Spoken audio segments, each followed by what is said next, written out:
start, call the meeting to order, and I need to read the virtual meeting preamble.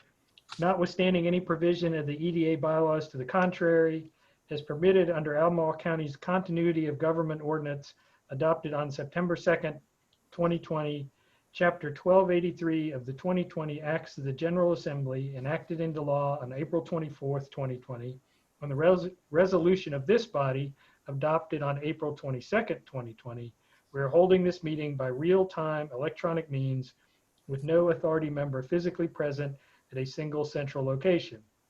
All authority members are participating electronically. This meeting is being held in accordance with Section 6 of the county's Continuity of Government Ordinance. All authority members will identify themselves and state their general physical location by electronic means during the roll call, which we will hold next. The public has real-time audiovisual access to this meeting over Zoom and real-time audio access over telephone, both as provided in the lawfully posted meeting notice. The public is always invited to send questions, comments, and suggestions to the authority through the county's Economic Development Office at any time. This meeting is being recorded and will be made available on the county's website. So, Rich, you want to call the roll? Yes, I'll do it. Okay, so Mr. Long. Present and in the city of Charlottesville. Let's see, I understand Mr. Munson, Stuart Munson, I understand he's absent. George Ray, Mr. Ray. Not here, and I'm in Albemarle County. Mr. Shreve. Present in Albemarle County. Ms. Imhoff. Present and in Albemarle County. All right. And Supervisor McKeel. I'm here in Albemarle County. All right, Chair, we have a quorum. Okay, great. So before we get started, we want to welcome Kat to the EDA. We're happy that she's joined us. So I think, as Diantha mentioned, I think what we'll do is maybe do a quick introduction of each of the EDA members and the various other folks who are participating in the meeting. I'll start. I'm Don Long. I'm the newly elected chair of the authority, and I've been on the authority for I think 6 years, and I am a lawyer practicing primarily business law at Flora Pet. So, George, you want to go next? Sure. My name is George Ray. I've been on the authority, I guess, probably 2 years now. I'm a real estate developer in Central Virginia and former director of economic development for the city of Charlottesville for 17 or 18 years, and excited about being able to participate in the new things happening in Albemarle. So Dave, you want to go next? Hi, I'm Dave Shreve. I've been on the authority for, I think, 4 or 5 years now. I'm an economist and an economic historian, also the director of a regional nonprofit, and I represent the Jack Jewett district on the authority. Diantha, you're next. I should say you need no introduction. Well, whenever anybody says Jack Jewett Magisterial District, I'm yay! Kat, welcome to the group. I am Diantha McKeel, represents the Jack Jewett District. I am the Board of Supervisors liaison to this group, and I'm just thrilled to have everybody here today and to start our meeting, Kat, with you representing the Samuel Miller District. And then I guess the economic development, or I should say the county team, since we have lots of county folks. Roger, you want to start off? I'd be glad to. My name is Roger Johnson. I'm the Director of Economic Development for Albemarle County. I've been with the county about 2.5 years now, and by ex officio responsibility, been serving this Economic Development Authority for the same length of time. And I'll turn it over to Doug. Hi, Cat Doug Walker. We actually met as part of the orientation. So I'm Deputy County Executive. My portfolio includes Economic Development Office as well as other departments within the county. So it's nice. Meeting. Jeff? Hi, Cat. I'm Jeff Richardson, County Executive. I work with Roger and Doug and with the Board of Supervisors, and welcome aboard and thank you very much for your service. JT? Hey, Kat, nice to see you again. We first met during orientation. I have been with the county for 12 years, and previously I was in community development before coming over to economic development. So I work on a daily basis with Jennifer and Roger on a variety of things, but always here if you need anything. Thanks. When JT transferred from community development to economic development, IQ in both departments went up. And then Jennifer? Hello, Jennifer Schmack. We've communicated multiple times. Economic Development Project Manager, work with JT and Roger and the rest of the Albemarle team. Been here about 1.5 years. And the lawyers are last. So Richie, you want to go next? Sure. Kat, good to talk to you again. I'm Richie Deloria. I'm an assistant county attorney with the county attorney's office. I've been working in this office for 6 years. Economic Development Office and EDA, likewise, they're in my portfolio. And I'm here to answer any questions that you may have at any time. And Jim? Jim, you're muted.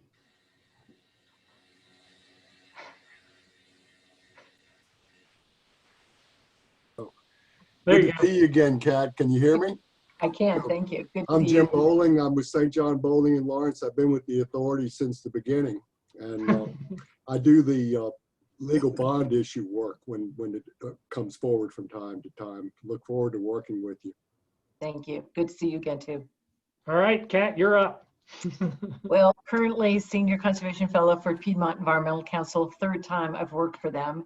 And I've been in and out of Albemarle County, as several of you know, many times. Got my, of course, like many people, I'm a homing pigeon, got 2 degrees from the University of Virginia in urban environmental planning. Very interested in this area. This is kind of where my heart is, Albemarle County and the city of Charlottesville area. I was remembering, I'd sort of forgotten about the fact that the EDA helped Monticello when I was working there, both with the visitor center and with the Mount Alto purchase. That had sort of slipped my mind. But so I've done some historic preservation, some land conservation, some local government. And for a while I was a planning commissioner in Albemarle County and was in the very early days of planning in Albemarle. I was there for the great downzoning in 1979, 1980. So it's a checkered history, but I'm very proud of what this area has done and glad to be helpful if I can be. Well, thank you. Welcome. Thanks, everybody. So I think we'll move on to the approval of the minutes. Are there any comments on the minutes?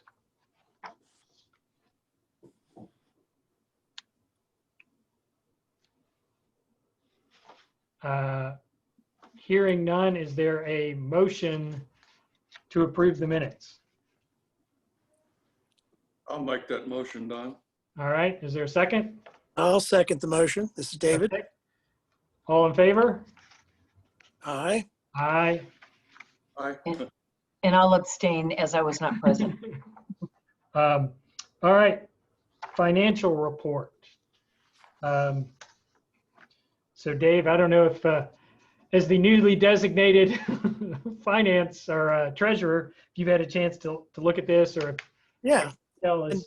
It's pretty easy to summarize, of course. I don't know if I'll be able to answer all the questions that may arise, but if you looked it over, you can see that we've had a couple of simple transactions regarding revenues, that interest earnings, and then legal expenses, one expenditure there, so that we've got a small $81.40 net revenue currently. And then the majority of our finances to report are pass-through funding and expenditures, which you can see amount to $535,000, which are itemized later in the report once you get past the summary. Our cash position is noted at the outset in the summary as well. And you can see that we've got a small addition to net cash from a beginning cash and cash equivalent position of $687,875.99. Great. Are there any questions? Comments? All right. So new business, director's report. Roger, you want to give your report? I do. Thank you, Mr. Chairman. JT. Directors, I plan to talk about a shift in our business continuity strategy. What that entails includes some information about LIFT grant, a community LIFT grant, a newly launched Safe Spaces and Places grant, an update on Venture Central and a Go Virginia grant, and then Jennifer's going to use the new economic development website. If you would, JT. Kat, since you're new to the team, I thought it's important to note that we have went through an exhaustive process to create a strategic plan called Project Enable. We had been working on that diligently for just about a year and a half whenever COVID hit. It became abundantly clear that our existing businesses, which were very much successful, were struggling to survive with a lack of revenue. So we took a time out on Project Enable, created a new strategy, a business continuity strategy to help all of our existing businesses survive. We shift from focusing on primary businesses, what many folks would call big businesses, to focusing on all businesses. So what I'm about to share with you all are those specific strategies that we have utilized to help these existing businesses survive. Next slide, please. So the first thing we did, which predates the LIFT grant, is we created a microloan program in conjunction with the Board of Supervisors. It was administered through the Community Investment Collaborative. This predates the PPP and the EIDL loans and so forth. The county took swift action to make available capital as quickly as possible. The CIC administered those programs and provided about 20 loans in a matter of a week or two to help these businesses who had revenue shut off almost immediately. We created a business resource guide and posted it on our website where we could centralize all the information that was coming at businesses from different angles, so they could have a central repository and a confident source of information to help not only with their businesses, not only with access to other philanthropic donors and grants, but also where they could have access to public health information with some degree of confidence. And then the last thing we did is we shifted the tax deadlines for all the businesses to as late as practical and stay in the same calendar year. So at about that time, the federal government passed what was known as the CARES Act. The CARES Act had the flow of money come from the federal government to the state government, and then from the state government ultimately to the local governments. The county received on first pass a little over $9 million, and the Board of Supervisors decided to allocate $2.5 million of that dollars immediately to help support businesses in our community.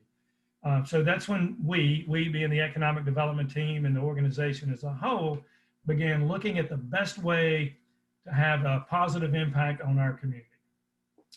The first thing we did is created a LIFT grant program. That LIFT grant program was administered by the CIC and funded by the county. Because at the time we thought we had $2.5 million to fund this program, unknowingly that there would be additional funds coming down the pipeline, we targeted the funds in a strategic way. We decided to help those businesses that were most impacted by COVID and those that were most vulnerable. We looked at the data and found that the hospitality and tourism industries were those that were impacted the most. We also found that minority, women, and veteran-owned businesses had less access to capital. So we created a scoring matrix whereby we gave preference to those particular businesses, accepted grant applications, and then scored those applications and provided grants in the amount of $10,000 to $50,000 to individual businesses through the Community Investment Collaborative. And the amount was based off of the size of the business. The larger the business, the larger the grant they were eligible for. I'm happy to report that we had 161 businesses make application. Of those, 78 completed the actual application process fully. They requested $1.8 million in funds. We, at the time, had budgeted $1.2 million of those funds. We dispersed that $1.2 million through 59 grants. And of those, 44 of the 57 businesses either were directly related to hospitality, bringing folks into our community, or they supported hospitality once they were there. They're here, think of restaurants and the like. So we hit the target audience for the tourism. I'm also pleased to report that 51 of the 57 grant recipients were either women, veteran, or minority-owned business, either partially or fully. We had a couple of businesses that we had to straighten out some tax things, so we've got 2 other folks, grants in the pending status, or maybe just went out the door. As soon as those taxes get squared away, we'll provide 59 total grants. So I'll pause here before I move away from the LIFT grant and see if any of the directors have any questions. Just curious of kind of what the grant's typical size is or what the range is. Yeah, and that's a great question. If you'll go to the next page, Jennifer, I believe we have actually, we're going to walk through who received them and the amount. So if you don't have any questions about the first data, we'll go ahead and move on to this particular list. If you could click on that and let's show everyone who actually received the grants and the amount of grants they received. You'll get a little better view of our website, our new website, in a few minutes, but wanted to show you who received the grants. JT, can you blow that up a little bit? I don't know if that's possible since it's a website. So Roger? You'll see that when we said we targeted hospitality and tourism, to the surprise of no one, you're going to see a lot of our wineries and like who received grants. So those are the folks that received a $50,000 grant. And if you'll page down, you can see those that received $20,000 in funding. And then finally, those that received $10,000 in funding. Might have to scroll that very slowly, JT.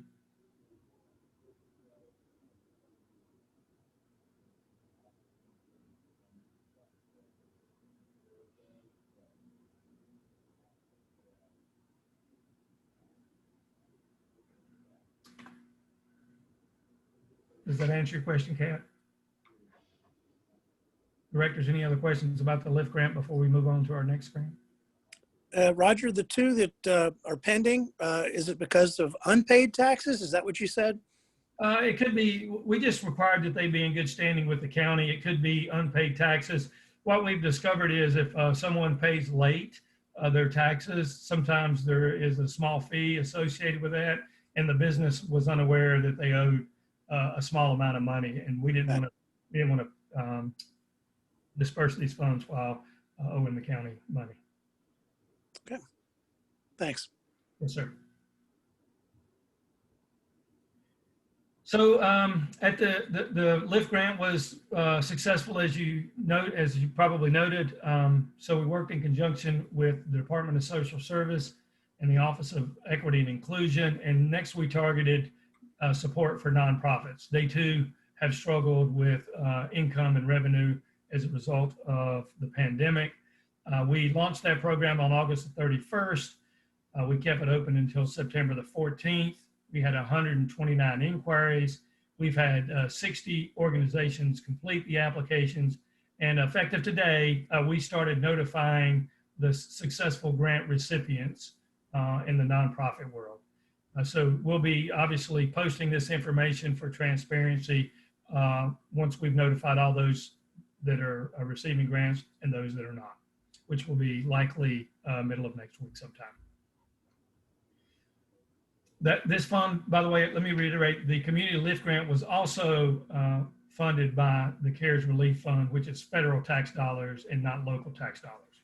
So our services and or local taxes are still being used for core services.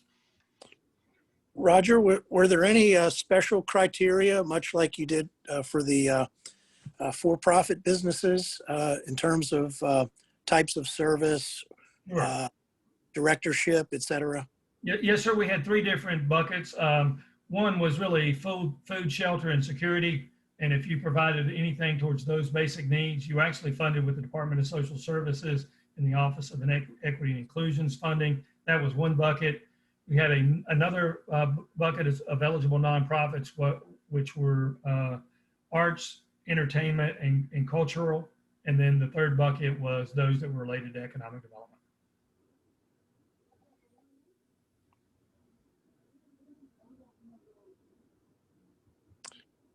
When we see that list, what kind of a breakdown will we see between those three categories?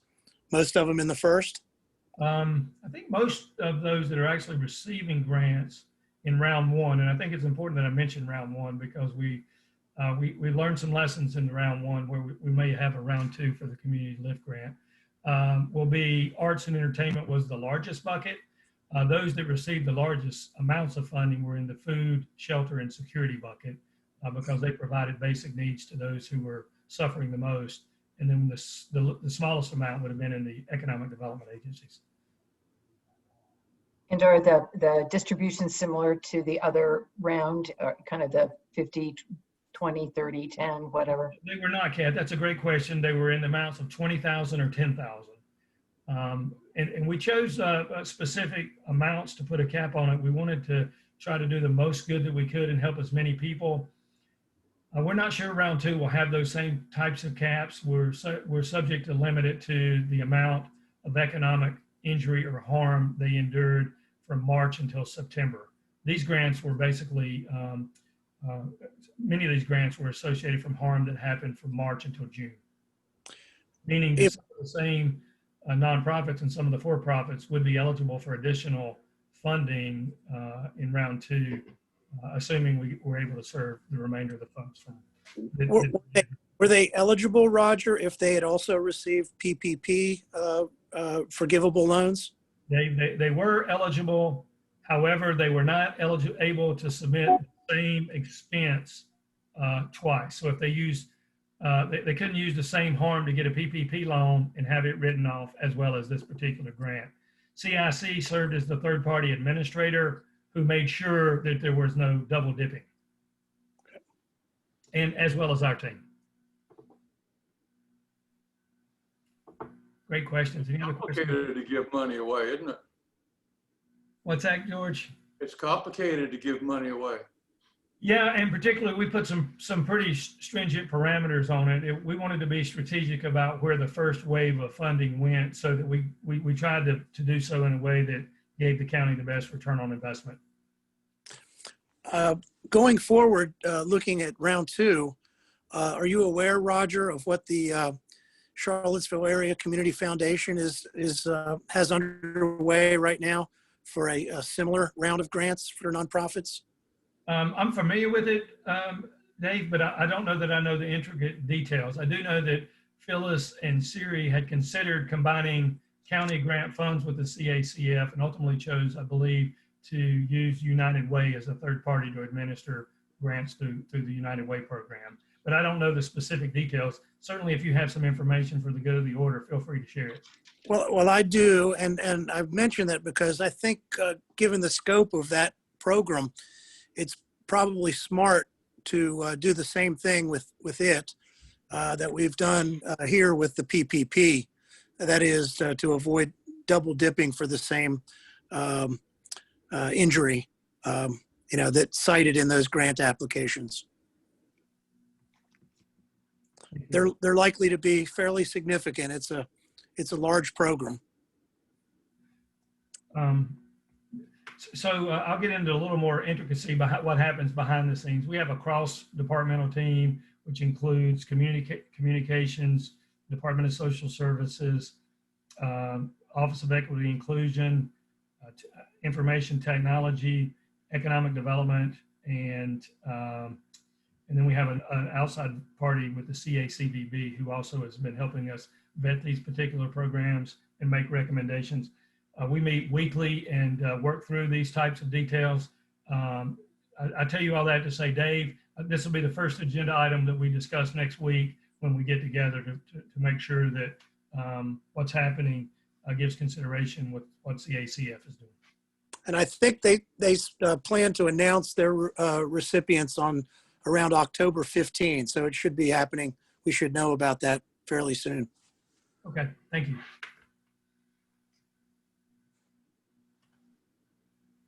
Seeing no further questions, we'll move on to what else is going on with business continuity strategies. Just earlier, a few days earlier, we launched a program called Safe Spaces and Places. In effect, the county is willing to provide a grant to businesses who will expand their operations outdoors and comply with local ordinances and the governor's orders and create safer spaces for commerce. We do have some, restrictions on what's eligible and ineligible. The litmus test in the federal regs basically says that the expenses need to be clearly clearly aligned with expenses associated with the COVID-19 pandemic. So we listed some things that would be aligned with that in the grant itself. It includes things such as umbrellas, tents, space heaters, hand sanitizers, those types of activities that allow for commerce to happen outdoors and do so safely. Some of the other expenses that may not be always related are difficult to say without knowing the whole situation. But for example, cosmetic activities, replacement of existing infrastructure, those types of things would not necessarily be required to have outdoor commerce conducted safely. We have that window open between now and October the 2nd. We've been encouraging folks to apply. And JT or Jennifer, do you have the latest number of applicants or number of inquiries in week one? So the latest, we have 48 inquiries so far. We don't know if all of those will actually turn into applications or not. Some percentage of those will probably fall through when they ask eligibility question. I think we had quite a few more than that actually apply. JT was saying 48 eligible. Some were either nonprofits located in the city or had other things that made them ineligible. So nonprofits are not eligible for this? Not eligible for this program. This is for profits only.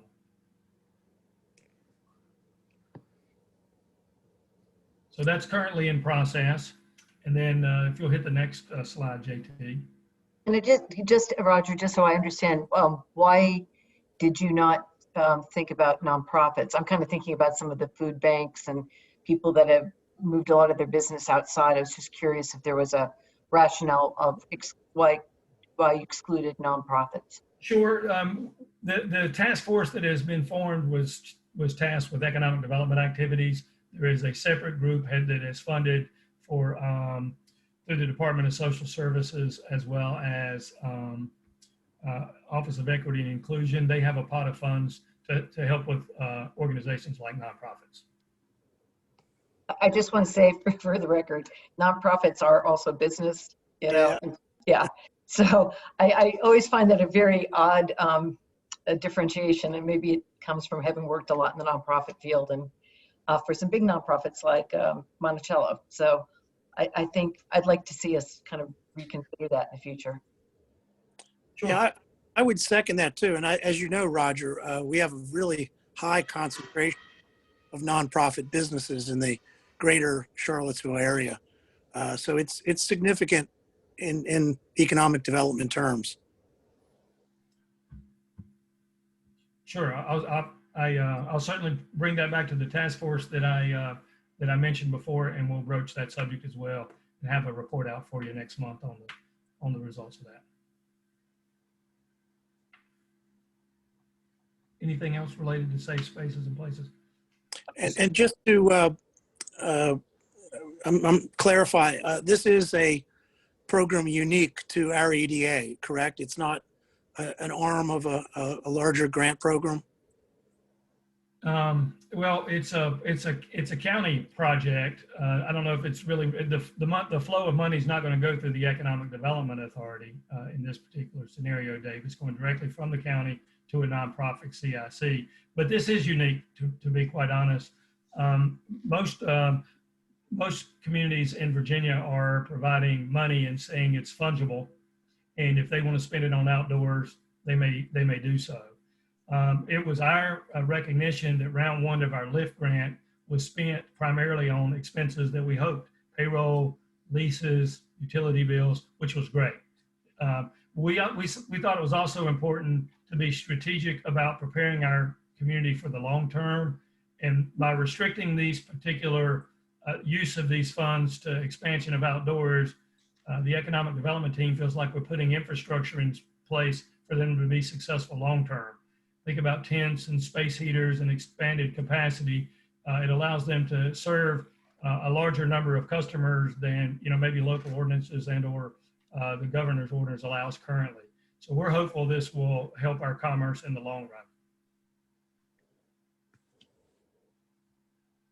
And so short answer is yes, this is unique. Seeing no other questions about safe spaces and places. JT, next slide, please. I wanted to just to close by saying that is our current business continuity strategy. All the CARES funding will not be expended necessarily as a result of these first few programs that I've shown you. There is a possibility that we'll have a second round of LIFT grants for-profit businesses and a second round of community LIFT grants for nonprofit organizations as well. And then there's also the likelihood, as discussed earlier, that we maybe expand the eligibility for nonprofits in the safe spaces, depending on how that conversation goes with the task force. So Roger, it's my understanding that money, the CARES Act money, has to be spent this year. Is that correct? It has to be spent. It has to be spent by December the 30th, and the expenses must have been incurred by March 1st. So these transactions have to occur between those two dates. If a business expanded outdoors in February and sought reimbursement, they just simply would not be eligible. Okay. On one of your earlier slides, Roger, you had what looked like a reference to round 2, and it said October 5, 19 through the 19th. I assume that was a reference to a second round that was already planned, but you just said that you're not sure of that. Is that? Well, we're certainly in the planning stages, Dave. If I said I'm not sure of, the goal is to have a second round of community LIFT grants and then the second round of LIFT grants as well to get these funds out the door. I will mention the importance of spending all of these funds in an appropriate manner. So it does limit the amount of funding that can go out and still be eligible. George was only halfway joking when he said it's hard to give money away. We can only give it away for those eligible experiences. Round 1 did not expend all the money, so that's why we would consider a round 2 October the 5th. David, I talked a lot, but I want to make sure I answered your question. Did I get it? Yeah, so that October 5th, is that something that is going to happen then, or that's a target? That's the target. Okay, gotcha.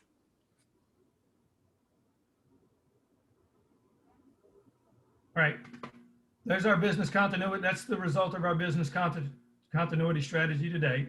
There's some other things that are still going on that we couldn't hit pause on for a few reasons. As you may recall, Venture Central is a collaboration between the city, county, UVA, and the chamber in particular. We received a planning grant from Go Virginia to study the business case for creating an incubator, if you will, for startups. They provided a business plan and a recommendation to go forward for our community. As a result, we socialized that program throughout the community and found there was support city, county, UVA wise. We asked the chamber if we could use their 501c3 as the placeholder for Venture Central. The chamber board agreed with that. As a result of all the things that I mentioned, the city, county, UVA, and the chamber wrote a grant for Go Virginia to really turn the planning grant business case into reality. That was submitted a couple of weeks ago, and it was it went to the Go Virginia board today and was approved at the regional level, which means that it goes to the state level in October. If they approve this, the chamber will receive a grant in the amount of $300,000. We'll be able to launch Venture Central. It'll go from a conceptual plan to a launch, and we'll begin the process of creating a board and starting to hire an executive director. I think it's important for this board to this authority to recognize this has been part of our strategic plan for a couple of years now. It's been working behind the scenes for a while, and it's just now starting to come to fruition. The goal here is to take advantage of the wealth of intellectual capital and the affluence of our particular community to create businesses here, start businesses here, and grow businesses here. We're fortunate that we have the types of resources that we do, and part of our strategic plan is to leverage those resources for the betterment of our community.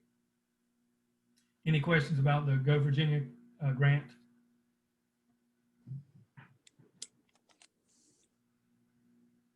This is exciting news for our community. While these businesses don't start out as Apple or Yahoo or the like in terms of scale and scope, this is this could be Steve Jobs' garage, if you will, and it could really mean a lot for our community's long-term economic health. Roger, I obviously don't know enough about this yet. Will this be on our website? If I wanted to learn more about this particular Go Virginia grant, where would I find that information? Kat, I'll get that grant information over to you. Great, thank you. On our website because it was submitted by the chamber as the 501c3, but I'll get you a copy of that. And then Jennifer, if you could just peruse our website for the directors, please, so they get a taste for what our new website looks like. I don't know that it's been shared. Sure. So the county as a whole completed a complete redesign of the Albemarle County website to include economic development. With that, we have several new bells and whistles and features. This is the Enable Albemarle homepage, which is economic development's homepage. And let's see here, if I can, taking over JT's screen and it's a little slow, I apologize. So you can see some of our little features here. We have our strategic plan and activity report that is easily accessible. Some more information on education, employers, industries and employers living here, and the Economic Development Authority. It does not fit. So this is the big page I wanted to show you guys. This is where you can find meeting materials, archive materials, so you can break out into the individual meetings, as well as, I know that it's going to start looking funny because I'm opening everything at one time, as well as each individual profile. So if you do see anything, you guys did approve these ahead of me posting them. If you see anything you would like changed, please let me know.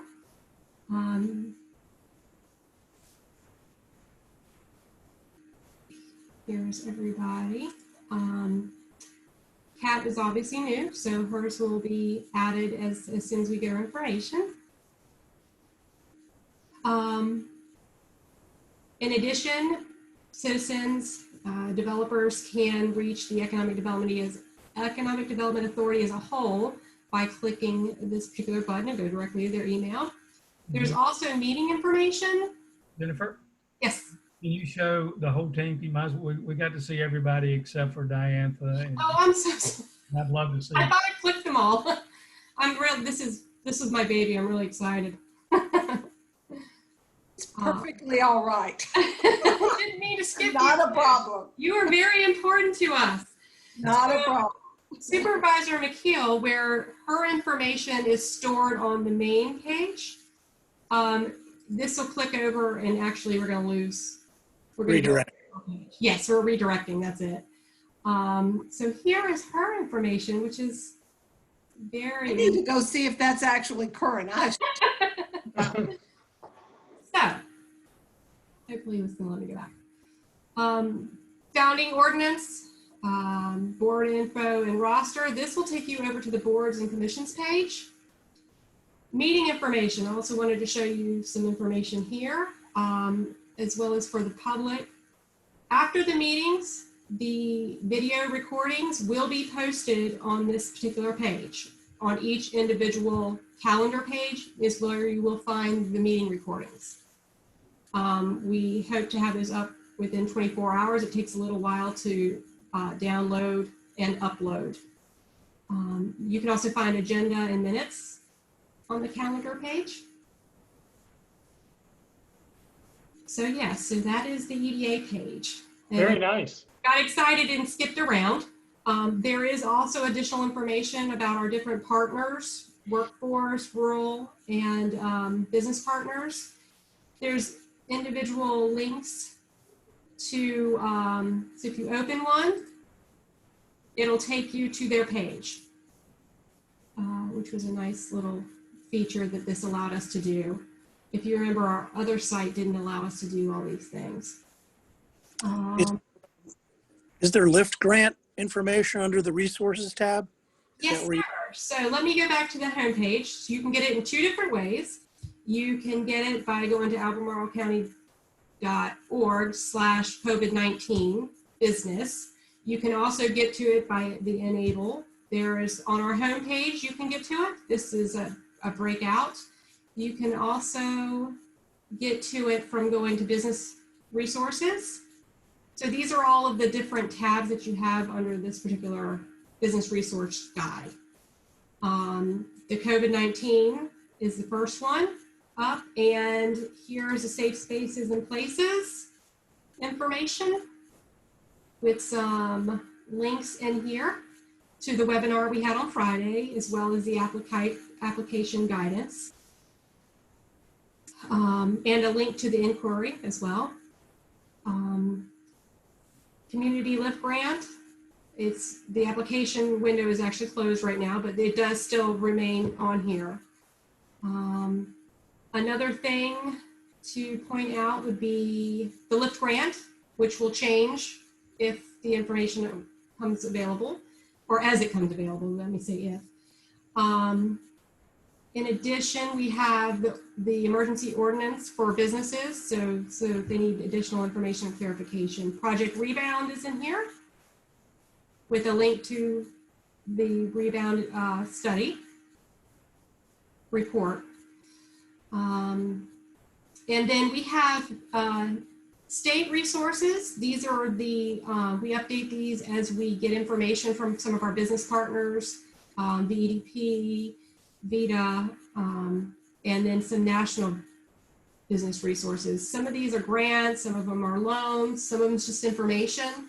We try and update this as again, the information becomes available to us. So each one of these, again, is different. It has a lot more functionality. We have tax rates. These are updated as information as needed. Utilities, I'm just kind of hopping around here. It's very impressive, Jennifer. One question while you're hopping around in it. When we're parts of other plans, like I would assume that we're part of the comprehensive economic development plan for the region, will there be a link to those kind of documents as well? Where, yeah. There's links to the partners. So if it's a partner and they have the documents, they have the study, so to Go Virginia, for example, there's a link on the business partners to go to their page. And from there, you can find that information. Where they're the source, we actually source out to the specific site. Does that Did I answer your question? Yeah, I'm asking particularly about the CEDs, just because I know there's HUD and EDA money that can't come to this area unless we have some, you know, unless we're part of a comprehensive economic plan. I can hold this for later. I'll go play around outside. If it's okay, I'd like to address that. I think what you're saying is very important. The Thomas Jefferson Planning District has agreed to serve as the central point for creating a SEDS program. As part of Project Enable, we identify that we will support their initiative. So when we, as a reminder, we have support, partner, and lead. And this one, we're in a support role. So whenever they're ready to roll it out, we're ready to help them. And for those of you who may not be familiar, oftentimes you have to have a SEDS program in order to qualify for certain types of federal or USDA grants. Yeah, and the reason I'm bringing it up is, and well, there's some significant money that's going to come out of Reggie, and some of it could be planning money for risk assessment for businesses, you know, like around floods and other risks. So it just seems like maybe a nice opportunity for the county to think about how we can leverage some of those dollars.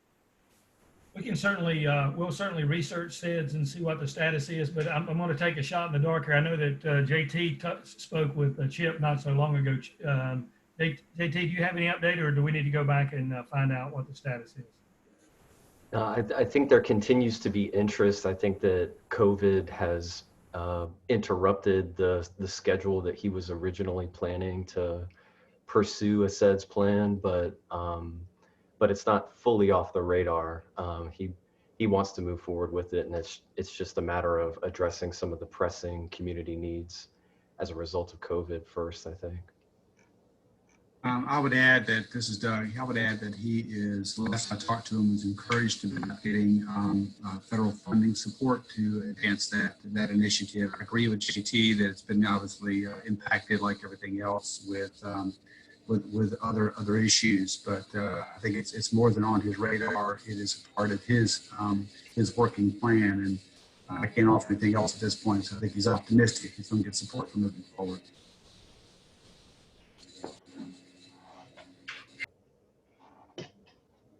Hey, Roger, one other question I have. You've mentioned somewhere in there, Project Rebound was mentioned. Is there still ongoing activities sort of associated with that's going on now? Yeah, there's a lot of activities going on with that, Don.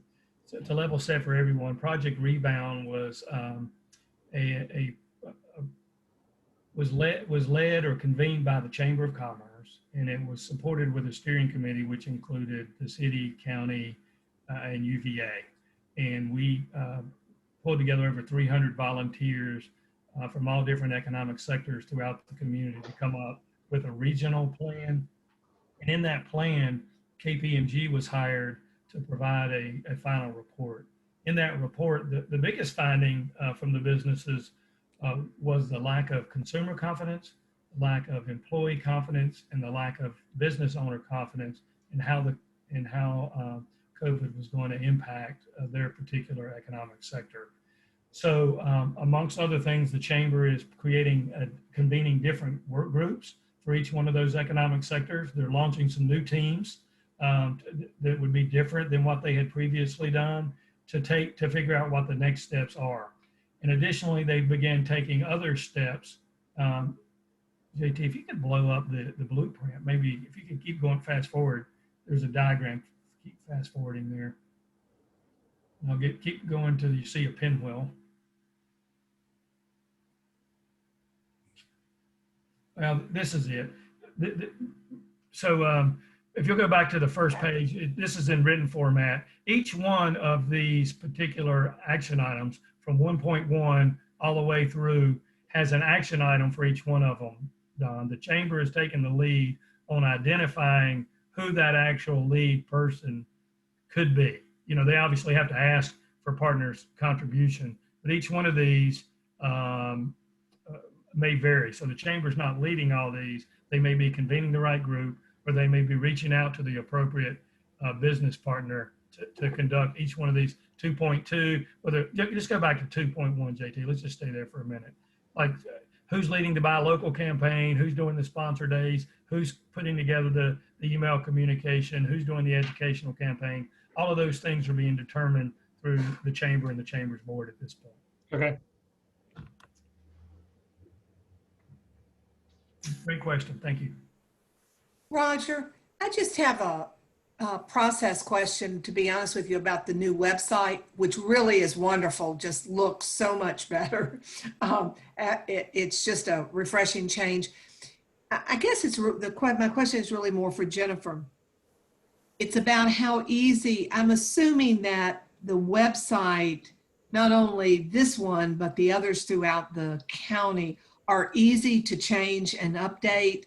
And there's a process, Jennifer, because one of the things we've struggled with over the years with the old website is who was updating it and who had permission. And I just want some assurance about that, I think.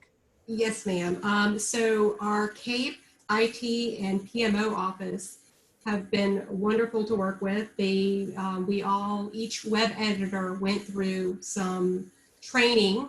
We also had a style guide training to know how to put things on the site, how you want it to look and feel, and to make it ADA compliant as well. So yes, it actually is a lot easier to manipulate. In fact, I just made a change a minute ago that you won't even see because I wanted to fix it. Yeah, that's great.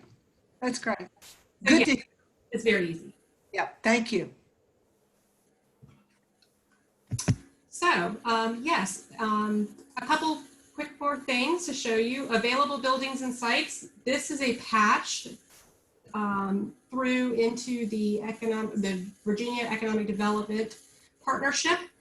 All of our data is stored with them. So if we have a developer that is looking for business expansion, the whole gamut, they are able to pull up information on our website without having to go directly to BEDP. And I'm going to drill in real quick just so you can see one really quickly. Most of you may be familiar with this. I don't know what I just picked, but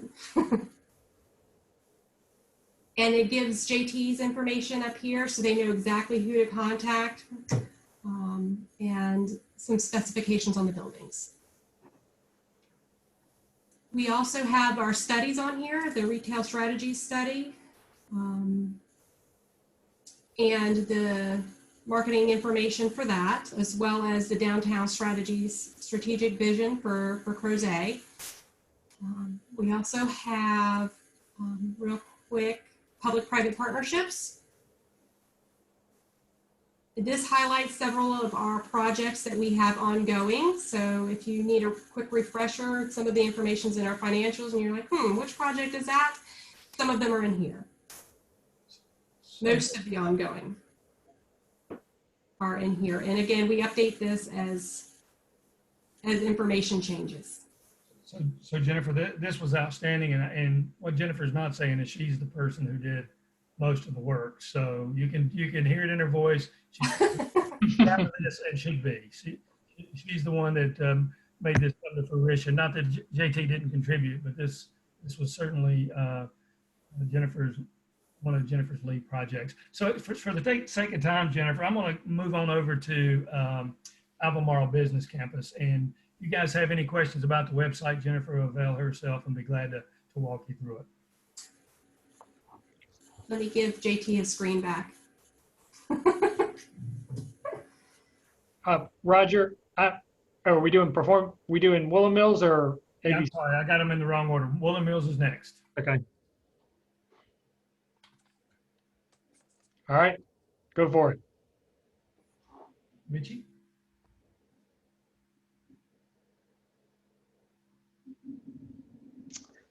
So Roger, thank you. This is Richie Delory with the County Attorney's Office. And so this is fairly straightforward. The EDA and the Board of Supervisors entered into an agreement with Woolen Mills LLC to help develop the Woolen Mills area. And it's a beautiful project. The elements of that included the installation, the building of a bridge, It's going to have some parking spaces. It's going to have, what are the other, the transit obligation, which the board and the EDA, they've approved that agreement, but because of the pandemic, that's kind of pending right now. And the parking obligation. And so those are things that have been achieved more in principle. We haven't ironed out the easements on that. So that's still in progress, but the proposals are out there. And I think in terms of the parties, they are in agreement by principle. They just haven't signed yet. The bridge has been installed. That's been in the news, but it needs some engineering approvals that are pending. And so for that reason, the September 30th date that the EDA and the Board of Supervisors had agreed to extend is, well, we're at September 29th right now. So there was a need to extend the deadline, the performance deadline. And so the Board of Supervisors approved the extension to the end of this year. Also approved the county executive to allow future extensions as needed, but it can't go beyond the end of, it can't go beyond September 30th of 2021. So it can't be extended more than a year from where it existed after the second amended agreement. So that's the status on the third amended Economic Opportunity Fund performance agreement. Roger has posted the motion. What will happen is if this body approves the extension, then it will go to Don for endorsement, and then from there it will go to Jeff Richardson for endorsement because the Board of Supervisors has already approved the extension. So there's the proposed motion. If there's someone who's willing, well, one, if there's any questions, and if not, if there are any, if there's a member willing to make the motion. I have a question. Yes. The delay mostly pandemic related, or is there an engineering problem? I'm not aware of any engineering problems. I will say it's a permitting process. So what happened was, in terms of the purchase of the bridge, or the design, the build, and the purchase of the bridge, it was done from a contractor who was out of state. And so in order to get the approvals, the developer has to obtain approvals from an in-state firm. I see. And that wasn't anticipated. I wasn't involved enough to be able to comment on that, so I apologize. I can say that it reasonably should have been anticipated by the developer and was not. And so to some degree, I think we are kind of responding to the circumstances that we find ourselves in, that there's no indication at all that the bridge isn't expertly designed, constructed, and installed. But we have to obviously make sure that we're doing our due diligence to make sure that we are checking all of the boxes. So we're working through that with the developer who is very cooperative. It's just a matter of making sure that we have all those approvals. That's the way that I would address that today. Thanks. Yes, sir. Any other questions? All right. If there are no other questions, is there a motion? I'll move that the EDA follow the lead of the Board of Supervisors and amend this resolution. Second. Is that good enough for you, Richie? Or you- So George, I take it your motion is what is presented on the screen, George? Yes, indeed.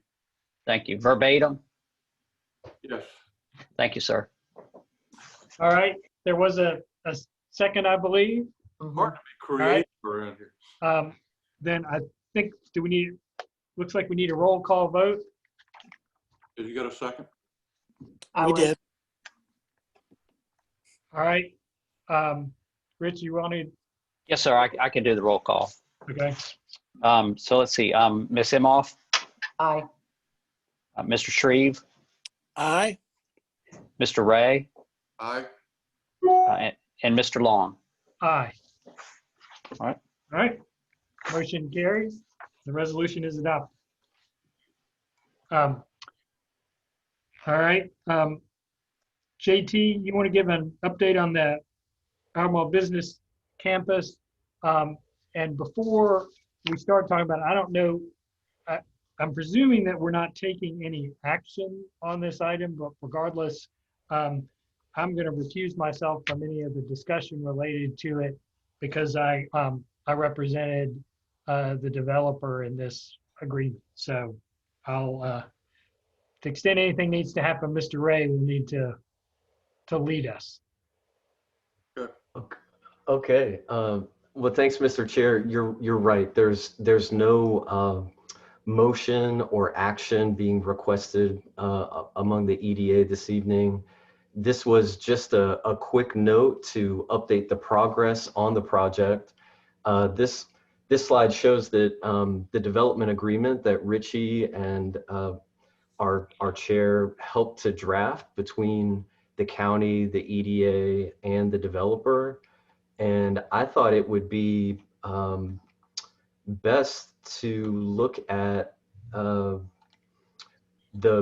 project went to the Planning Commission in late August, and the developer at the time created a fact sheet that has some really attractive drawings, and it represents some of the progress that's been made in leading up to the Board of Supervisors meeting on October 7th. So I was just really quickly going to inform the EDA that, despite the pandemic, this public-private partnership has been steadily moving forward, and the developer has been great to work with.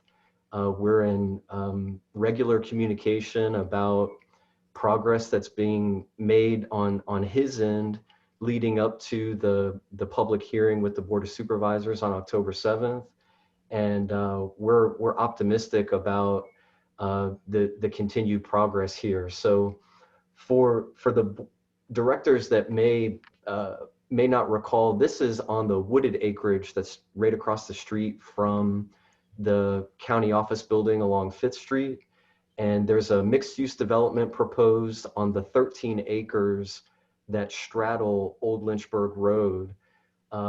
Economic development was most interested in the 8.5 acres to the east of Old Lynchburg Road, and the watercolors that the watercolor drawings that I'm going to flip through showed those 8.5 acres, and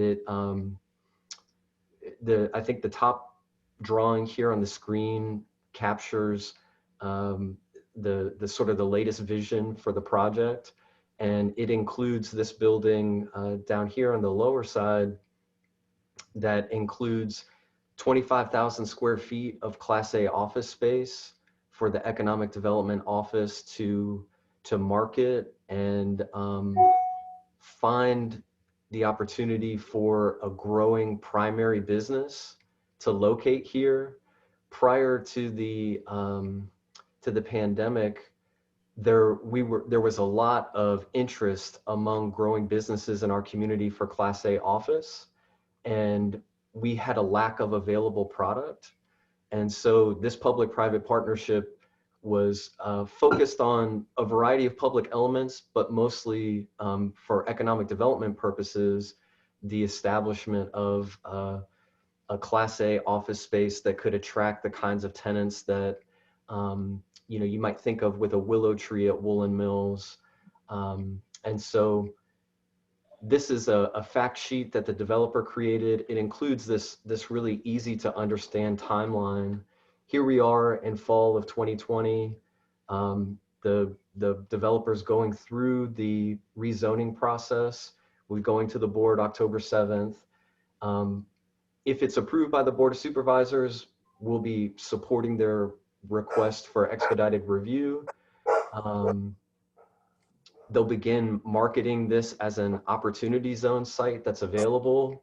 They'll start going through the site plan process, begin construction, and looking for that summer 2023 occupancy date. So we're still a long ways off, but wanted to update the EDA about this project. The Board of Supervisors approved the development agreement back in April, and so progress has continued. And I'd be happy to share this fact sheet as well as all the materials that are going to be going to the board in anticipation of their meeting on the 7th. That includes like the community development staff report, as well as feedback from the community advisory committee. But just wanted to give an update and say that we're excited about this project and that it's continuing to move forward. So happy to answer any questions about it before moving into unfinished business. As a bit of historical context, this came before the Planning Commission several months back and was sort of remanded back to go figure something else out back, and then came back to the Planning Commission, and they recently gave it a thumbs up to move on to the board.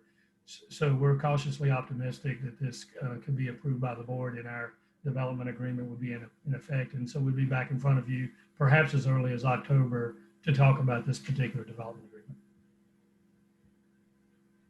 It looks nice. All right. JT and Roger, last time we saw information on this, we saw, I think, floor plans, but never a pictorial elevation like the one we're looking at. Are they locked into the 70s architecture?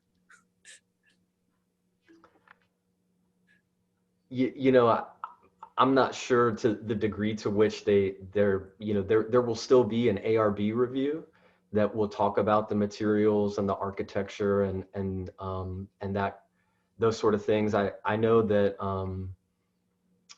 from talking to the developer, he was very excited about these particular elevations, but always subject to change. And I think that with further input, there could be changes, but. And I'm going to mention one other thing, Kat. This kind of predates you, but I think it's important. If the county wanted to build a speculative office like this, we projected it would be in the $7 million range. By having a public-private partnership, we're able to access private capital to do a public good. And in return for that, we sort of refund some of the taxes for the public elements that they create. We're very excited about the opportunity to partner with EBC and solve a community problem. We've literally had existing businesses that we would like to reside in our county, unfortunately leave our community because there was a lack of space for affordable available space. Yeah, I guess my only comment would be, I wonder what really office space world is going to look like in the future with shifting patterns post-COVID, with more people maybe potentially working from home. So I think thinking about that site also with, what other uses may end up going there. I wouldn't be surprised if it gets reconsidered in the long run. I have looked at the plan, and I just wanted to say I think it's really important to also keep remembering the conductivity in that area, both pedestrian and kind of that whole corridor. And I'd like to see also, anytime we do development, more robust landscape plan. I had the response to the landscape plan that I think David just had to the building design. So, but it's a good location for something to go, and I hope we can find something that will fit with the neighborhood and fit with the market. I would say I was thinking exactly what Kat was thinking. Going back to Class A office space and coming out of the pandemic, how the picture is going to change. It'll be interesting to follow, and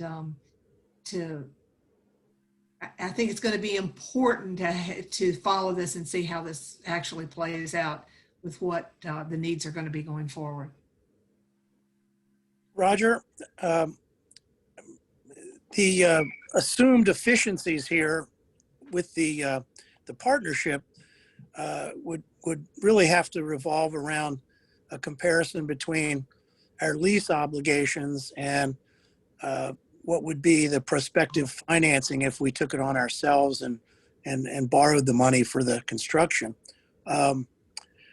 Given that the state of Virginia under Governor Northam's administration is looking at new ways to extend the general obligational borrowing authority of the state under its AAA bond rating to universities and possibly other public entities. Might it be worth considering in that light?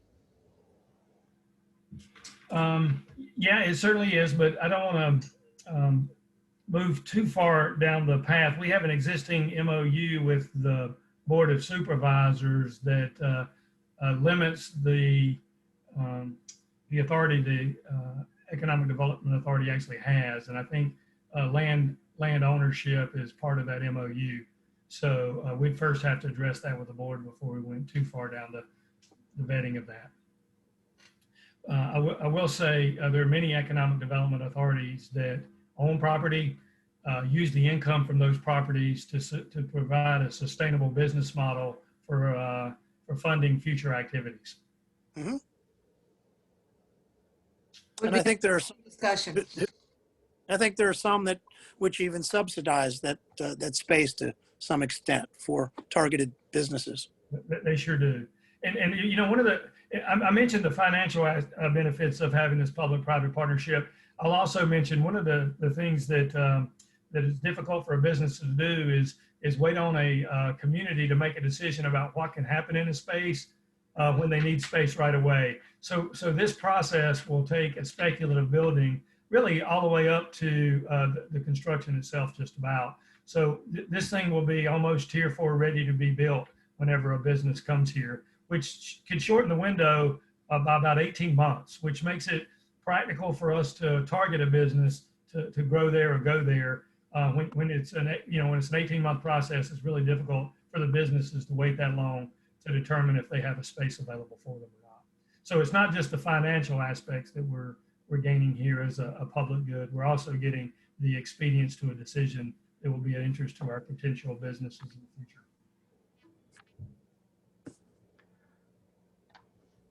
JT, anything else? You know, I think just maybe if in case the EDA directors have any input on this, a thesis that is shared by this particular developer and many other folks that I follow in the commercial real estate space is that the pandemic has exposed new opportunities for technology to supplant some of the traditional need to go into an office every day, where those the locations where that demand may be most impacted is where office space is most expensive. So if you think about downtown Manhattan or the biggest metro areas in the country, a desire to move out to places where there's a higher quality of life, and the Charlottesville, Albemarle area offering that, it becoming a place where businesses relocating from major metro areas, places like this may become very attractive. And so a lot of the commercial real estate folks that we follow are anticipating that there will be a greater demand in the urban, suburban areas away from the most expensive major metros and into the mid-size and smaller metros. And so when we look at the timeline shown in the fact sheet here, several years out, that's one reason why the pandemic has not impacted their positive expectations about their project. They believe there's still going to be strong demand in areas like ours, where we have such an attractive landscape and high quality of life, and all the things that our area offers. So just sharing that with the authority, and don't know if there's any feedback or not, but.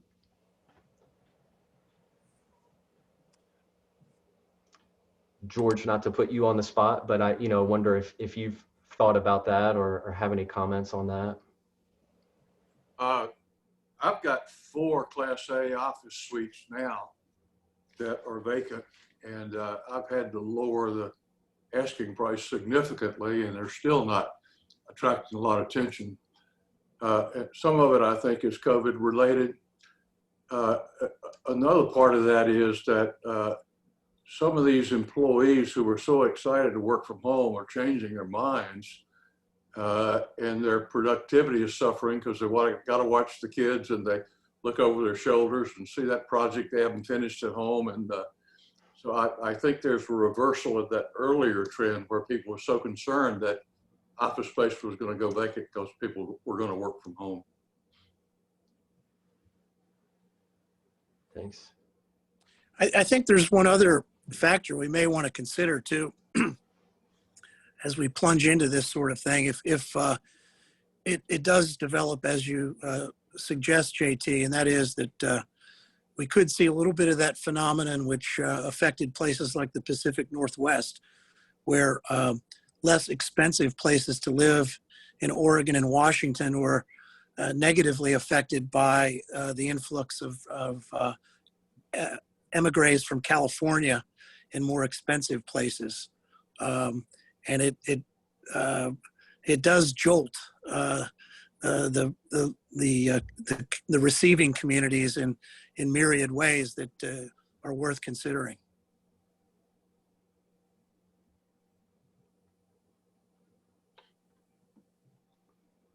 It really has an impact on residential housing costs when they get flooded with high-paying, high-tech jobs. My son lives in Santa Cruz, California, and a single-family detached house out there that's 1,000 square feet or less sells for $1 million or more. It's just insane. Yep. Something to keep in mind. Definitely a balancing act. I think this particular area, this corridor, is so interesting also because you've got longer term the ability with when Biscuit Run finally gets opened up, you have a lot of amenities are close by to this area, and I think it's a valuable piece of land. So make sure you do what's going to be best for the market and best for the community in that area. Thank you. So, Mr. Chair, that concludes our presentation. Mostly, we wanted to paint the picture for you that we have, pivoted and started working on existing business to survive. That seems to be what we'll be doing for the next couple of months. We're continuing with the projects that were started previously, such as ABC, such as the website and the like. We have some others still going down the pipeline. I have on my notes a couple of follow-up items. Send Kat a copy of the Go Virginia grant application. We'll get that to all of you. If you don't choose to read it, the delete key is just one stroke away. It's probably 10, 12 pages.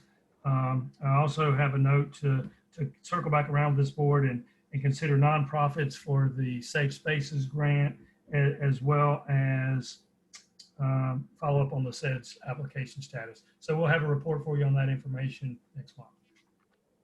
Could I have subtext to the nonprofit? I think it'd be interesting just for us to know what the total the total number of nonprofits registered in the area are, and what that kind of total assets look like. Some of the numbers I was looking at came from taxexemptworld.com, but who knows if those are the right numbers. But I just to have a sense of just how large and significant a contributing factor nonprofits are, I think would be good to know as part of our economic development thoughtfulness. The other thing, and maybe this is other business, but I noticed that a bill passed this year in the General Assembly. I have not paid enough attention to this. It's House Bill 2485, but it gives some additional authority to EDAs to do things like facilitating aggregating carbon credit. That's really a new world, but I'd love at some point, whatever meeting it would make sense, maybe if we can have a conversation, if that might be an area, particularly with our rural partners, to look at.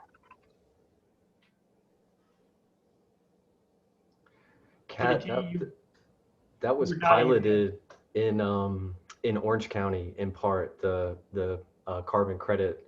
So we can reach out to our partners in Orange County and get information about how that's worked out for them. Yeah, they had reached out when I was at Montpelier, but we'd already placed most of our property under conservation easement and already had forest management plans, so it couldn't really help with the carbon helping aggregate. But I think it's an interesting opportunity potentially for EDA with some of the larger timber landowners in the county, particularly in the southern part of the county. So just another way of bringing financial resources potentially to our area. Yes. Mr. Chair, I interrupted you. No, I was just going to say you were nodding, so you looked like that rang a bell with you. So, Yeah.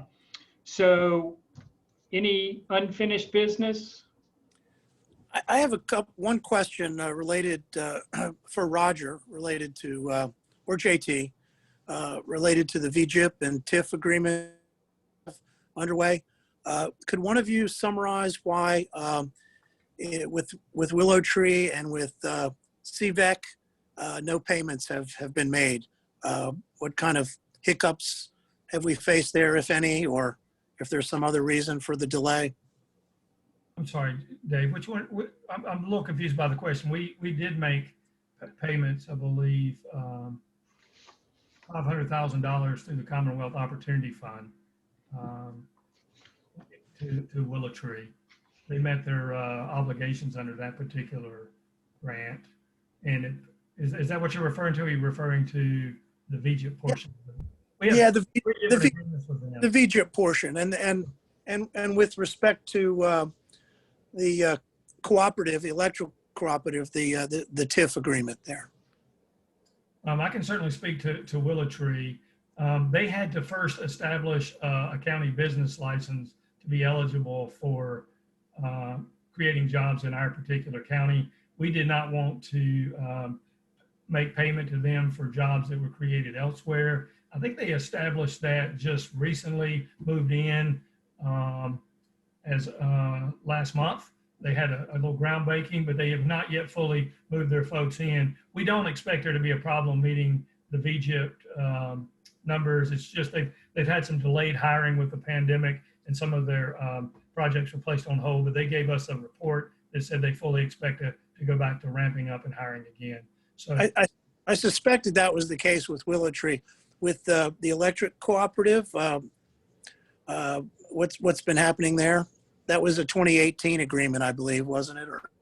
Or 2019 maybe? It was. We haven't been leading that project. I would prefer not to speak out of turn, Dave. If you don't mind, I'll follow up with Mike and his contacts with Adam. We'll get you a full report next meeting. Okay, yeah, I'm surprised that we haven't seen more movement in that regard on that project. Yep, good question. Anything else? Other matters? I'm going to just bring one thing up that really has nothing to do with the EDA, but since we have a lot of the county leadership at this meeting, I want to say that I voted last Friday evening in the process that has been set up to handle the early voting was smooth and well taken care of. And I think you guys should be commended for how that's set up, because I know we've got a lot of people doing it, and we're constantly hearing stories about other places where people are waiting in line. So I just wanted to say that I appreciate those efforts. Thank you. Much credit to Jake Washburn, the registrar, and of course the electoral board for their good work. And as much as anything, the county folks have been responsive and trying to meet the needs that were there. And I think that we've working in that way and working collaboratively with them, we've helped them do a good job. I also voted and had the same positive experience. I voted as well and had a great experience. And I will say that our community really stepped up to the plate volunteering to work the polls. Right. Yeah, well said. And wonderful. Yeah. All right. Anything else? I have a quick question. Okay. As we're talking about Willow Tree, I think back to the discussion that the board had around that time, and it's not specific to the woolen mills, but during the public hearing, I believe, we had a group of entrepreneurs that were very, very small business folks, one-man operations, often one male or female operation, that were in that area. And they were very, very concerned about gentrification and losing their workspace. And I just am curious if they have reached out. The board was very interested at the time in helping to support them in some way. And I'm just not sure. Roger, do you remember that discussion? I'm not sure. I do. I do, Supervisor McGill. It was related to the Broadway Blueprint exercise. Yes. In studying that area. We recognized that with Willow Tree moving down to that area, change was going to occur. Whether we took any action or not, that whole community was going to be impacted. So we launched a program called the Broadway Blueprint to study that area and determine if there were things or actions the county could take to influence its future. Part of the public hearing process, part of the community advisory committee, part of the outreach came a small group of artisans most of which are located in buildings, I believe it's 1747 Broadway, and sort of a shared space, if you will, concerned about having a place to operate. Supervisor McKeel, Broadway Blueprint study has continued. As you can imagine, the COVID changed that. We took a pause, reevaluated some of our strategies because the affordability of some of the things that we may have recommended to the board were being stripped out. We had a meeting last week between the city to talk about the impacts that would involve the city.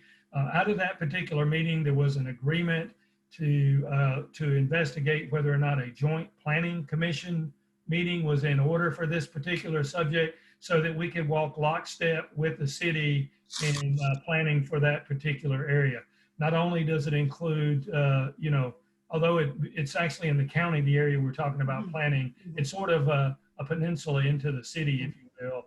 And so we didn't want to negatively impact the city. So we're trying to walk in lockstep with them. I know that Charles Rapp and his team have now been trying to work jointly with the Planning Commission to set up a study and set up a conversation with the Planning Commission. But right now it's still in the study phase, Supervisor McKeel. We're not ready for it to move into planning and take it through the whole process. We have to make sure that the recommendations that come out are consistent with the vision that you all set some 8-9 months ago. Economic vitality, maintain the character, those things were included in those vision statements. Thank you, Roger. That's really wonderful to hear. Very pleased about that. And Doug, if I wanted to clarify anything, I know that you've been working also with Jody on that, so.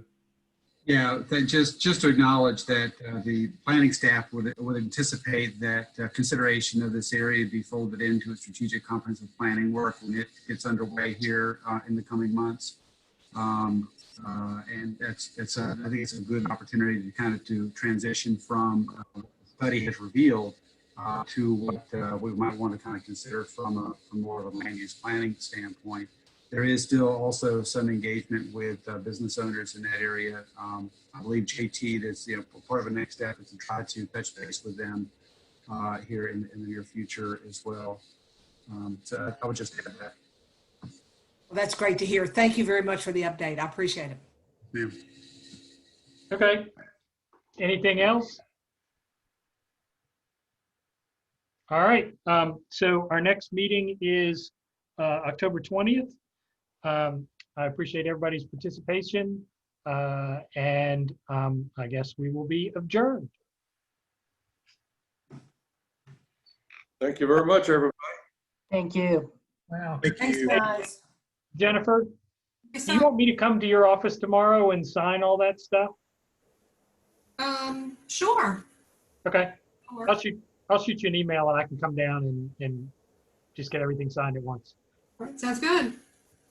Okay. Wow. George, when's the dedication of your memorial? Do you know yet? I don't know yet. There's a retired